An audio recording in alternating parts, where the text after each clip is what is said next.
Hello, hope you're doing good. My name is Pranava, and in this video, we are solving a room of TryHackMe called as Soupedecode 01. So let's dive into the challenge here straight away. Test your enumeration skills on this boot to root machine, and it's ranked at easy. It takes nearly an hour to finish it. That's what they say. I've already started the machine so that we cross this 4 minutes mark by the time we start exploiting this machine. Reading through the description, Soup Code is an intense and engaging challenge in which players must compromise a domain controller by exploiting Kerberos authentication, navigating through SMB shares, performing password spraying, and utilize pass the hash techniques. Prepare to test your skills and strategize in this multi-facet cybersecurity adventure. That's good. Since I've already solved this challenge, I would recommend that you have a little basic knowledge about Kerberosing, Active Directory, domain controllers, and exploitation of SMBs, and even pass the hash techniques, so that it's going to help you and you will follow along easily in this challenge. If not, it's a little bit tricky. It requires some knowledge and prior experience about Active Directory and exploiting it. So with that said, let's go with exploiting this, since we already have got the IP address and crossed that 4 minutes mark. What I will do is open my terminal here and see if I can ping that machine. Oh, sorry. Let me specify the count. Okay, I'm able to ping the machine. So let me put this window aside, and such that I can just focus on this terminal alone. Okay, that's good. So what I will do is I'll open my directory where I usually put in contents related to CTFs. So try hack me YouTube and create a folder called as soup code or soup decode. Okay, inside that, let me go to soup decode. Let me create a folder for my nmap so that I can dump in all the nmap scripts or nmap output there. Okay, with that said, before we start with any enumeration, first we need to identify what ports are open in our target system. So we'll run an nmap scan against this target system. I will specify -ss, which is for synchronization scan, then -sv to look at the versions of the ports which are enabled. Then go with the default script scan. I want to look at more information related to all the ports which are open, along with the domain names and common names, computer names, all such things. We'll get it through the script scan. Going forward, just a verbose output to it. Then T5 to make sure the output comes really fast. Then paste in the IP address here. Then I'll save the output to the nmap folder and I'll name it as soup decode dot nmap. Press enter. So let's wait for the nmap results to show up. Okay, here we go. We get the nmap result right here. What I will do is, reading through the nmap scan, we can see the ports which are enabled, which is 53, which is for a simple DNS server there. Then 88, 135, 139 for SMB share, I guess. And we get all sorts of information like the LDAP services that is running, and the common name of the DC that is there. We get the name of the domain, which is the important thing for us to move forward here. Okay, since we get the domain name exactly, let's copy this and modify our etc host file. So sudo nano etc host, so that we can use the domain name instead of the IP address. Okay, let me just replace the IP address here, since the domain name is already there, which I had used for my previous exploitation. So okay, now just IP address space the domain name, which is soup. Okay, let me name it to soup decode and dot local. So x, y, and enter. That goes there. So printing out the etc host file, we can see we have pointed our IP address to the domain name here. Now we can ping that domain name directly to exploit it. Okay, from the nmap scan here, we see that as we have an SMB share here. right? What we can do is using a tool of NetExec, we can explore some SMB guest accounts and other accounts in this SMB share to see what are the files we can explore into it, right? So there is a tool called NXC, or which is part of NetExec. You can press the help command and we will get the information about it. So here we can use the SMB switch to get to know stuffs on SMB. So let me nxc smb and let me specify the domain, which is soupedecode.local, and the username that I want to use is guest. Now guest is a default user which is usually present in the Active Directory servers as a default user. It's not enabled by default, but it's there. And sometimes it doesn't require a password to log in into that share or any such services which is there. Let's give it a try. If it works, it works. If it doesn't, it doesn't. So running this, we might get a connect. So let's wait for it. And yes, we do get a connect to the file share of guest user. That's why we get this output here. What we can do is, if this is allowed, we can also look for the shares that is there in the SMB share. Okay, share or shares. That's the right text. Yeah. So shares is the right command, and we can make sure we list all the shares that is there, and we can see what permissions do we have as a guest user to be able to browse through this particular SMB configuration. Let's wait for it to give some information, and we see IPC to be readable to us as a guest user. IPC is nothing but a process controller, which is used by administrators to basically turn on and turn off the services of SMB, or to list out the users that is present in the SMB shares, and such information related to controlling of the services done by IPC, and it is readable to us, which means I can try to enumerate for further users who are present in this Active Directory scenario from the guest user, which is called as RID. We am trying to enumerate all the RIDs of all the users that is present in this Active Directory from the guest user. So I'll press that enter, and if everything works right and the IPC is configured properly, we might start to see a list of users that is present in this Active Directory coming down to us. Yes, and we see that. Okay, is it only this much? Okay, there is a more list coming up. What I will do is, let me kill this so that I can filter out the contents on what exactly I want, because I don't want this SMBs and things like that to further enumerate. So what I will do is, I will dump all these things into a file called as rid.txt, and then from there we can modify or take out only the required contents. Let's dump that there and wait for the terminal to show me some output of this. Once it's finished, it'll give me the prompt back. Okay, it just came up now. So printing the head of the rid.text, I see the list of contents here. What I will do now is, let me cat the rid.txt and then pass it through the cut command with a delimiter set to probably the domain like this. I mean the slash thing. And let me say the first part should be cut. Okay, what did I do? Yeah, that seems good. Uh, wait. Oh, sorry. Not the first part. I need the second part of it to come out. Yeah, I'm able to see the users. Let me also modify it such that I don't want the last part of it. So, what was the output here? Anything after space. Okay, so cut -d, give some space, and I want only the first part of it. Yes. So this gives us all the usernames alone, what is present there. I'm just formatting it way. This, let me pass it through usernames.txt. That would be a better file.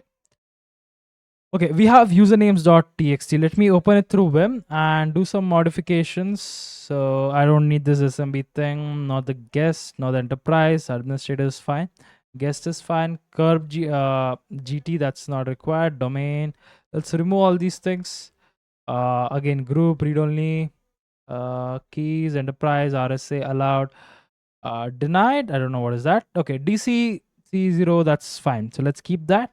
And WQ, which is write and quit from the Vim editor. So now if I print out the head of the username, I see the list of usernames that we want for exploiting.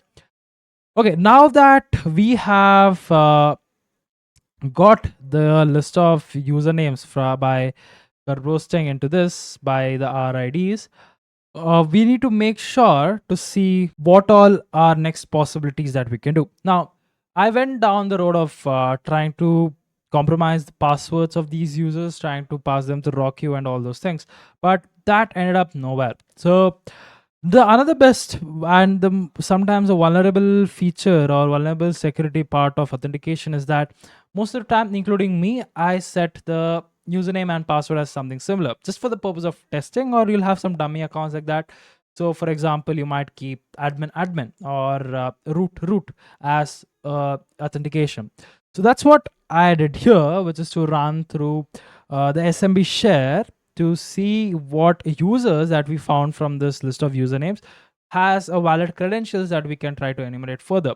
Running through rocky.txt found nothing, but this is one of the way that I found a valid users authentication there. So what I will do is I will run the previous command of the nxc itself, but in this case, let me come here in the back. In this case, instead of users being guest, we need to specify the username.txt file, and password is also going to be the username.txt file. Then I'll say no brute. Okay, that's not going to brute force each of these combinations. It's just going to try each of those, and I will say continue on success. Okay, that should do it. So what it'll do is it's going to try the combination of the username as and the password as the same thing, and try with each of them without brute forcing. Username, password, each line by line. It's going to try for these users. We already get for the guest user. Since there is no exact authentication required, we'll always hit with the positive result for the guest user. Hence, I wanted to go with continue on success. So let's wait for it to hit some valid users and then try with what can be done here. Okay, and here we go. So we found a user called ybob. Let me kill this process. Come on, die. Yeah. So here we find another user whose credentials match as in their username and password combination itself. That's good. Now, what does this user have for us, right? So let's see. Soupedecode. I have copied that username. Let's clear the screen. Soupedecode.local and specify the username to be this and the password also to be this, and see what shares are there for them. What did I miss? I need to specify SMB here. So SMB and then shares. Okay, we are authenticated. That's a good thing. Now, once that we authenticated, let's see what are the list of shares that we can access by this user. It's taking some time. Let's give it to load. Come on, make it fast. Okay, so we see that we have multiple folders that we can read from this user, which is Yobu 317 and the past. That's the basically user who has this permissions right here. Let's try with logging into their SMB clients and see what can be done. So I'll say SMB client and go through the domain name. Soupedecode. Let's see what is there in the users folder, because that's one which is available to us to be reading, right? So Soupedecode dot local, then let's say users, and use the user as Can I paste it? Yep, I pasted it that. And press enter. So let's paste in the same password. Okay, dir. Let's see what are the contents that we can. Okay, so we see admin, administrator, all users, and we have the folder of Yubu. Let's see what contents are there in that. So cd, paste that in, and dir here. Okay, so that means we have compromised this user entirely. That's why we're able to see all those contents. So going to the desktop folder, that was a spelling there. Ls, sorry, not ls. Okay, we got the ls. So user.txt file is there, which means that we get the user flag right away. So get user.txt and killing this session. And let me just show the word count of the user.txt. Yes, that's a single line and 33 characters. So we get the first flag of the user.txt here. Okay, now what next to do? Since we're logged in as Yubu, what else can we further enumerate in this box? Okay, now going down the path, since there are services running in this system, and we have got a valid credentials of a user who's already into this domain, what we can try here is to get the services which are running in this system with the higher privileges using this user's account as a privilege to know the services. Now there's a tool from Impackets which says get user SPNs. SPNs is server principal names. So it's going to get those server principal names, and then from the TGT, which is ticket generating system, it's going to generate us the hash including the password of those services which is running in the system, the SPNs. We can get those higher privileged accounts to be able to access into it. That's one of the way that we can go in as a user's credential that we already have in. So in packets, get user SPN. Let me use the help command for it. Okay, there's some error that is due to my Python version, which I understood after a lot of trial and error and all those fuzzing to do around. There's a way around for it, which is to install an older version of it, sudo alternative or okay, update alternatives.config.python. I had to do a lot of installations and things like that. Let me change my to an older version of Python. So Python 3 version that gives me this. So in packet get user SPNs, and then let me specify the domain name, which is soupedecode.local, and the user that I'm going to be using. So that's ybob 317. The same goes with the password ybob 317. Then I want to specify the DC IP address, which is the domain controller's IP address. Then that's going to be the IP address of the system here. Let me copy the IP address, paste it here. Then basically I want to request for some what do I say, the hashes of those users. So I want to specify a request. Let me dump that output into hash.txt. So let me put that there. Error request access point. It says Soupedecode local. Okay, there is no Soupedecode local. That's a typo there. The domain controller's name. Local, and that should do it. Okay, so that's looking for the hashes, and it's going to dump in all the hashes. Now, if I don't specify the output, I can show you the list of services and the hashes that it's generating. So it's going through each of these services that is there. For example, file SVS service. The other service that I can see is firewall SVC. Sorry. Then another one is backup SVC. So such things, it just goes through it, enumerates it, and then finds those hashes. So that's what we have also saved it in our hash.txt file.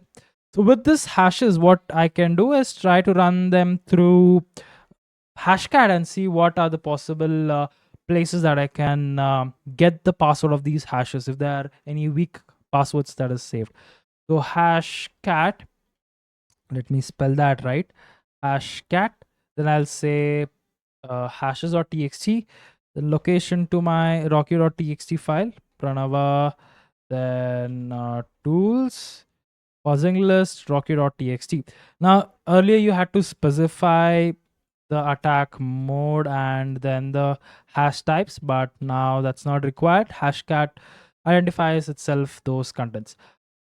So I guess that's not showing because it's already cracked. I guess, or no, it's trying to crack itself. Okay, so it's trying to crack those hashes from the rocky.txt file. Let's look at the status.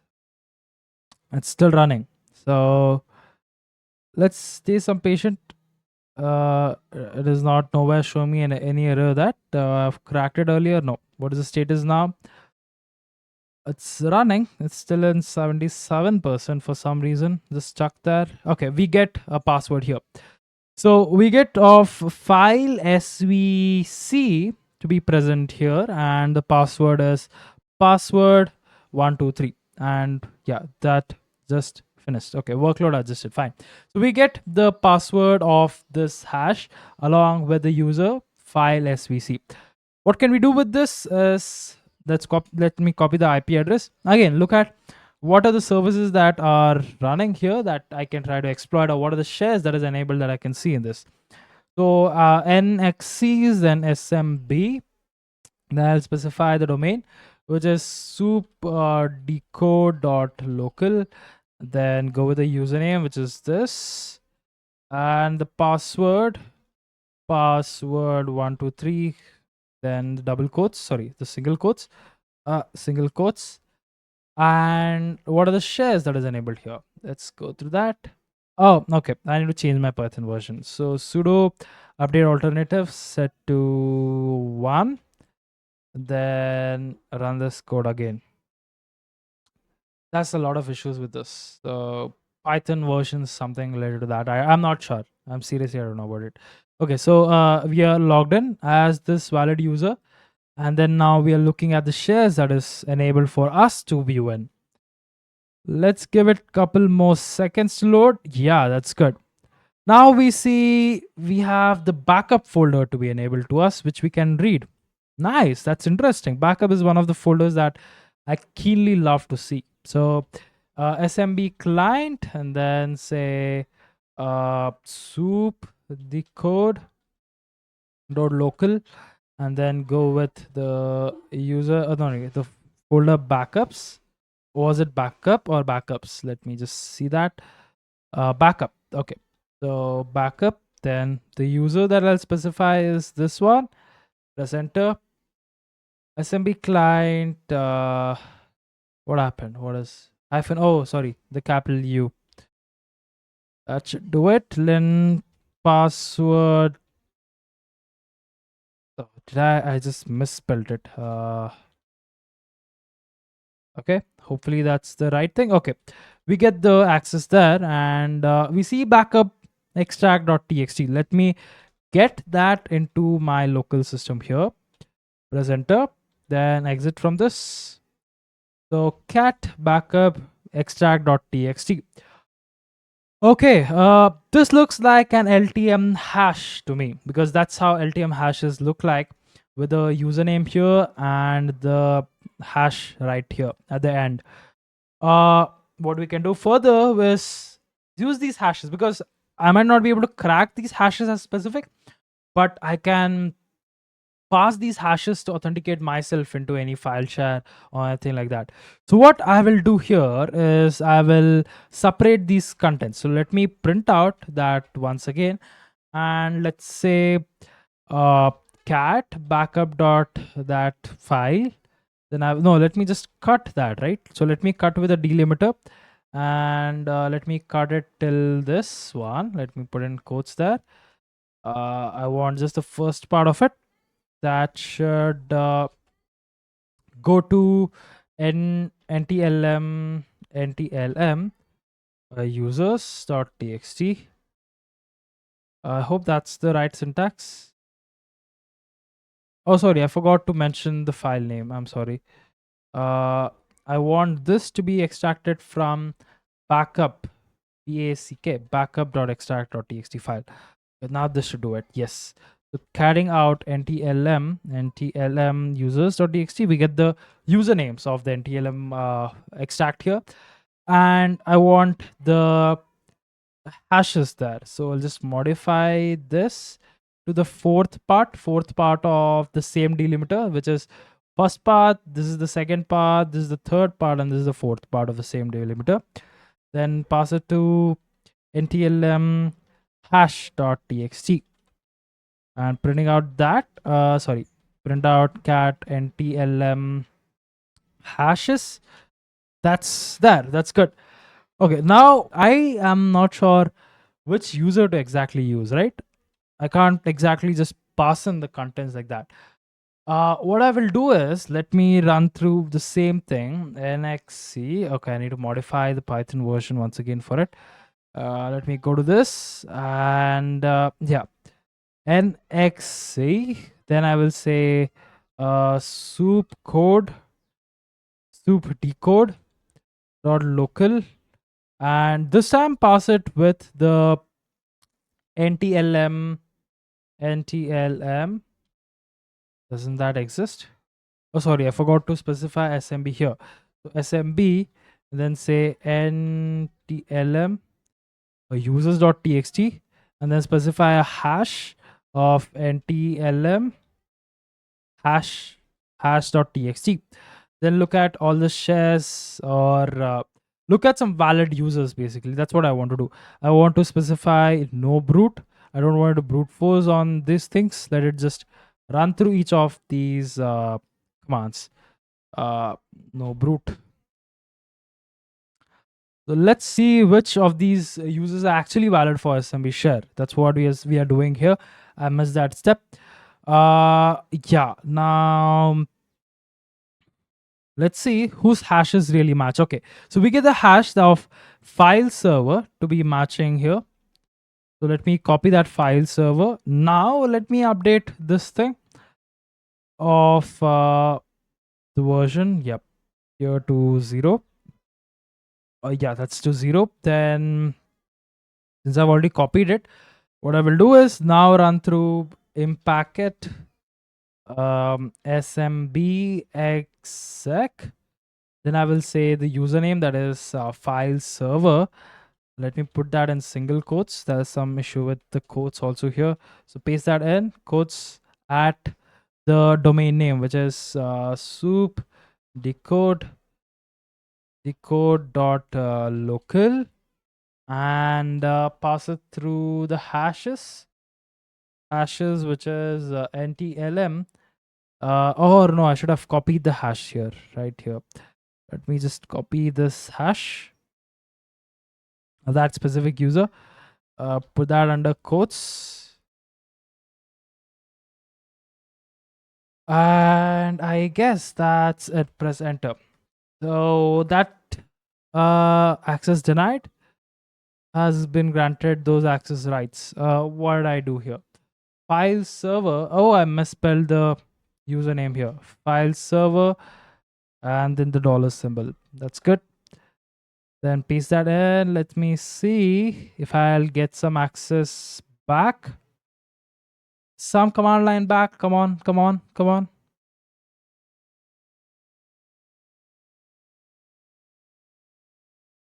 Okay, I got interface to here work with. Who am I? That will give me the user that I'm logged in as. That's taking a while. I guess the system is a little bit shaky. I don't know. Okay, it's taking some time, but okay. What I can do is I can list out who are there in the users folder.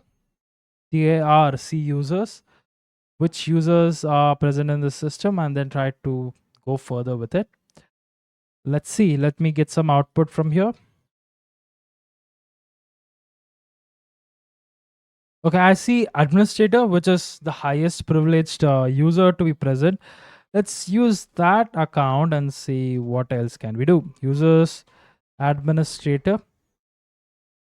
Now, by this time, it's a common thing that when we are trying to access, it's always going to be in the desktop folder. So I just want to look at what are the contents that is there in the desktop folder as an administrator user. If I've successfully exploited this machine, this is the end of it. The administrator is the like the root in Linux system.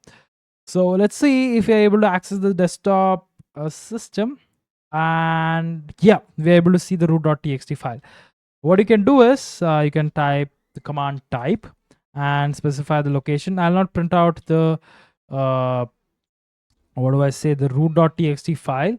Rather, I'll just print out the backup file so that you can see that you can use the same command for printing the root flag.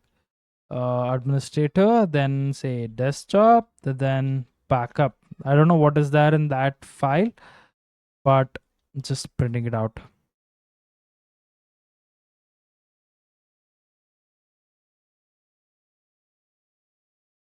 Okay. I hope that should have given me the output by now, but that's a little too slow. Access denied. But yeah, root.txt will do the job of the same thing. I just don't want to sit and edit by blurring the flag, or else it's okay. Fine. Take the flag. It's okay. Fine. I hope TryHackMe is not watching my videos. I'm not yet that famous that TryHackMe is going to watch my video. So that's fine. Okay, we get the flag of it. So with that, we have finished this room. It's pretty easy, but again, you need to have some knowledge about uh, what is Active Directory and Kerbos and SMBs and using in packets and all those things. Uh, yeah, that's it. With that, you will be able to solve this machine pretty easily. I recommend that you have that prerequisite knowledge for it. Yeah, that's it. I have my same blog also uploaded to my personal website, which is pranavarao.tech. You can find that by going through the link in the description below, uh, where I upload blogs to hack like a hacker. Okay, you can find the same thing, commands and all the tools and the links in the description below. With that, I would like to end this video. Hope you learned something new. Hope you had some fun. If you did, hit on that like button. And if you're new to this channel, hit on that subscribe button. And feel free to comment down anything that you wish to communicate to me, or give your opinion and better ways to exploit this machine. Tell me, how was your journey with this solving this room? That's also fair. Yeah, with that, I would like to end this video. Thank you. Thank you for watching. Hope we meet the next time. Okay, bye bye.